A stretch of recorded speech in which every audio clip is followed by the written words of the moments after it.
जाऊया पुढच्या बातमीकडे। घोडा बाजार आणि राजकीय दबावाचा आरोप करत या निवडणुकीवर बहिष्काराची भाषा करणाऱ्या 3 जीआरनी ऐनवेळी निवडणुकीला हजेरी लावली। यापैकी परळच्या एमडी कॉलेजची भाग्यश्री सावंत आणि गोरेगावच्या पटेल कॉलेजची तृप्ती येडेकर यांनी मनविसेला मतदान केलंय।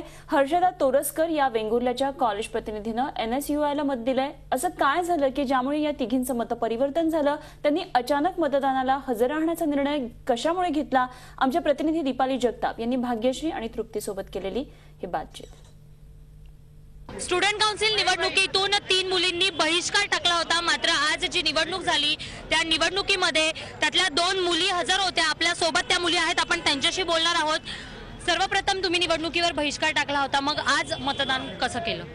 आम्ही माग केलेली की पूर्ण निवडणूकच बंद झाली पाहिजे, पण तसं झालं नाही। तर जे 4 उमेदवार उभे होते, आम्हाला त्याच्यापैकी योग्य जो कॅन्डिडेट आहे त्याला आम्हाला सिलेक्ट करायला द्यायचं, because after all he is representing us as a face. आणि सगळ्यांशी माझं बोलणं झालं।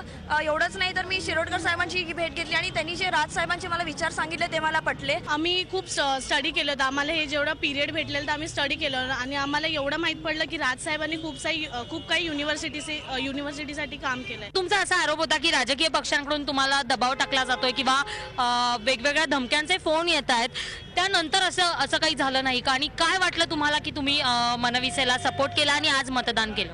त्यानंतरही मला फोन कॉल झाले, मला रात्री 1-2 वाजता फोन कॉल झाले।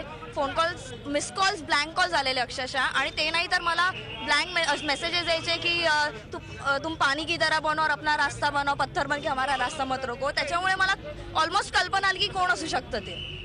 So I thought rather than running away from it, I'll fight it and I'll support the right candidate. After all, whatever it is still a team of 14 and they are representing us and they are one of us. ते आमच्याच वयाचे आहेत आणि आमच्या सारखेच आहेत। Okay, आपण बघतोय की ज्या 2 मुलींनी स्टुडंट काउन्सिलच्या निवडणुकीपूर्वी त्यावर बहिष्कार टाकला होता, आज अचानक या दोघी निवडणुकीत आल्या आणि त्यामुळे अनेक समीकरणं बदलली, गणितं बदलली आणि शेवटी आपण पाहतोय की अखेर मनविसेचा विजय झाला। व्हिडिओ जर्नलिस्ट धीरजसह दीपाली जगताप, झी मीडिया, मुंबई। झी 24 तास, एक पाऊल पुढे।